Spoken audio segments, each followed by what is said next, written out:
먼저 고려대 안인혜 교수님.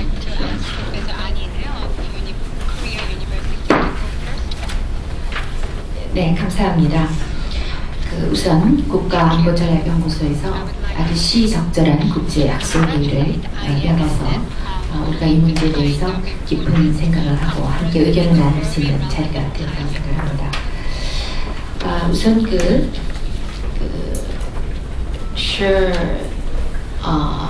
교수님께서는 그동안 한국 언론에도 많은 기부를 관람을 기부해 오셨고 한국도 많이 방문을 하시고 그러는 과정에서 상당히 중국의 입장을 굉장히 포괄적이고도 종합적으로 정리를 해주셔서 중국의 입장을 이해하는 데 많은 도움을 주는 그런 논문을 쓰셨다고 생각합니다. 우선 북한에 대해서 가장 중요하게 생각하는 것이 이제 비핵화다 이런 말씀을 하셨는데 그 문제에 대해서 북한의 비핵화가 중요하다는 것에 대해서는 다 동의를 하리라고 생각합니다. 그리고 현재 북미 간의 대화가 시작되려고 하는 시점에서 북미 갈등 해결 자체로서 포기를 바라본다고 했을 때는 중국의 북미를 중재하고자 하는 역할이 또 중요하리라고 생각합니다. 그런데 북한의 입장에서 본다고 한다면 예를 들어서 뭐 좀 지난 얘기입니다만 사담 후세인이 왜 저렇게 이라크에서 쫓겨났는가 하는 것을 본다면 역시 핵이 없었기 때문에 그러지 않았겠는가. 권력에서 쫓겨나고 죽음까지 이르렀다. 그러면 파키스탄의 경우를 본다면 1998년에 핵 실험을 했는데 한 3년 동안 미국으로부터 경제 제재를 받았습니다만 2001년 9.11 사태가 일어나면서 미국으로부터 오히려 핵국가로서 인정받고 또한 미국의 친구가 되는 그런 상황을 지켜보면서 북한이 과연 어떤 선택을 하는 것이 북한 입장에서의 어떤 국익을 최대화하는 것인가 이런 생각을 할 것이라고 봅니다. 북한의 어떤 체제의 목표라고 하는 것이 상당히 모순되는 입장을 가지고 있다고 보는데 우선은 김정일 세습 체제를 지속적으로 공고화해야 한다는 그 하나의 목표가 있고 그 다음에는 북한의 경제난을 극복해야 한다는 목표. 이것은 어떻게 보면은 두 마리의 토끼처럼 다른 곳으로 뛰고 있다. 왜냐하면은 세습 체제를 확보하기 위해서는 어떻게 해서든지 그동안의 우상화 작업이니까 여러 가지 알려지지 않게 하기 위해서 주민들을 통제하는 그런 closed society, 닫힌 사회를 유지해야 하는 것이고 반면에 경제난을 극복하기 위해서는 개혁 개방으로 나가야 되는 오픈 소사이티가 돼야 되는 이 딜레마를 어떻게 할 것인가. 그것을 하나의 그런 돌로 잡겠다 해서 묻고 있는 것이 어떻게 보면 핵 보유가 아니겠는가 하는 생각을 합니다. 그렇다고 한다면은 김정일 체제 유지에 있어서 핵 문제라는 것은 하나의 생존 문제가 된다고 했을 때 과연 북한의 핵 포기가 쉽게 이루어질 수 있을까 하는 생각도 하게 됩니다. 여기 우리 교수님께서 논문에서 북한의 비핵화를 위해서는 중국이 좀 더 강경을 해야 한다 이런 표현을 쓰셨는데 구체적으로 어떤 정책을 말씀하시는지 좀 더 구체적으로 여쭤보고 싶습니다.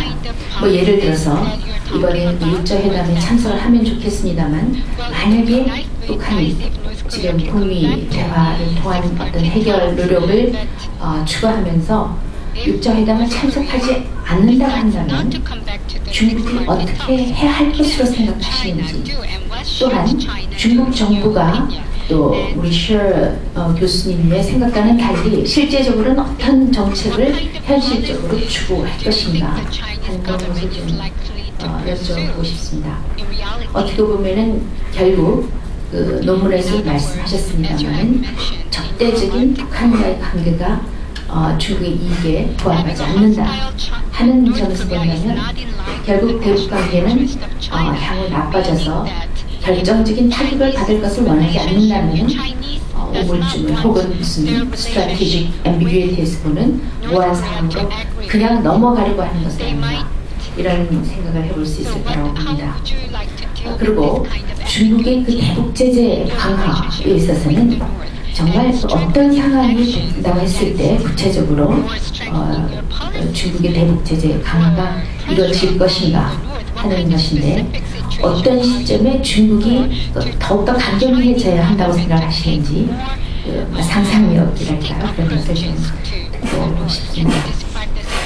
그리고 북한의 어떤 내부 문제에서 본다면은 현재의 김정일 위원장의 건강 문제라든가 후계 문제, 또 최근에 화폐 개혁에 따른 여러 가지 경제 상황, 폐기가 왔다, 무슨 자살자가 많이 이루고 있다, 이런 보도도 나오고 있습니다만, 이러한 북한 내부의 불안 요소에 대해서 향후 어떻게 전개될 것으로 보시는지 여쭤보고, 또 그러한 그 돌발 상황에 대해서는 어떻게 대처해야 할 것인가 하는 점도 좀 알아보고 싶습니다. 중국과 한국 관계에 있어서는 실질적으로 논문에서 상당히 괴이하다, 긴밀하다는 표현이 전혀 어울리지 않는 그런 괴이한 관계가 아닌가 이렇게 지적을 해주셨는데, 현재의 이명박 정부가 좀 더 그 친미적인 성향을 띠고 있고, 그런 의미에서 본다면은 앞으로도 상당히 그렇게 인식될 가능성이 많다.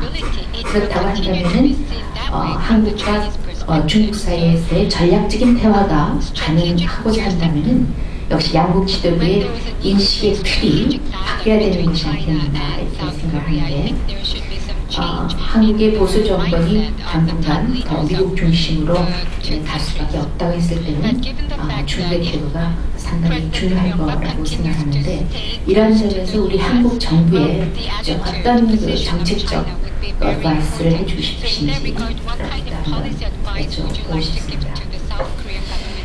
실질적으로 중국 우리 전문가 또 중국 정책 결정자들하고 얘기를 나누는 과정에서 이 북한 핵 문제가 벌어진 초기에 러시아가 대북한 영향력을 상실한 것은 러시아의 정책이 한국의 정책과 똑같아졌기 때문이다.